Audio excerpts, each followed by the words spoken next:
అయితే గురుగారు అసలు జ్యోతిష్య శాస్త్రానికి అలాగే ఆరోగ్య శాస్త్రానికి సంబంధం ఏంటి అంటారు? అసలు జ్యోతిష్ శాస్త్రంలో ఇది ఒక అంతర్భాగమే.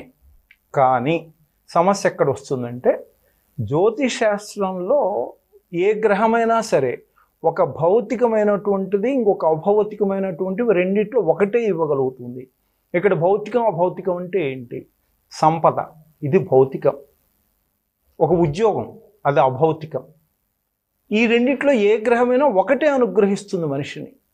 ఇక్కడ జ్యోతిష్యం, వైద్యం ఈ రెండు విడివిడి అంశాలుగా ఎందుకు అవుతున్నాయంటే, జ్యోతిష్ శాస్త్రంలో పూర్తిగా భౌతికమైనటువంటి అంటే ధన, ఆదాయము, సంపద, వ్యక్తిగతమైనటువంటి కళత్ర స్థానము ఇత్యాది భౌతికమైన అంశాల విషయాలే ఎక్కువ చర్చకు రావటం అనేటువంటిది అది కలియుగ ధర్మంగా జరుగుతున్నది.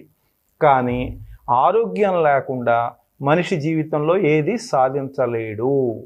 అందుకని ఈ జ్యోతిష్ శాస్త్రంలో భాగంగా ఉండి కరుమరుగు అయినటువంటి ఆరోగ్యానికి సంబంధించినటువంటి విషయాలను మనకు తెలియచేసేటువంటిది వైద్య జ్యోతిష్ శాస్త్రంగా చెప్పబడుతుంది.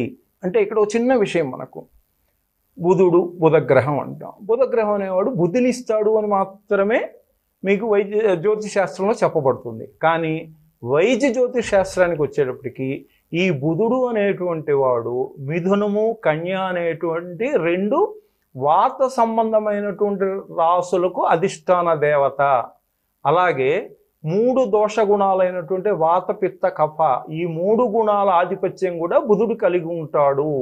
అంటే ప్రతి అంశాన్ని కూడా మనిషి యొక్క ఆరోగ్యానికి జత చేర్చి చెప్పగలిగేటువంటి స్థాయి, శక్తి ఉన్నటువంటి శాస్త్రమే వైద్య జ్యోతిష్ శాస్త్రం అని మనం క్లుప్తంగా చెప్పుకోవచ్చు.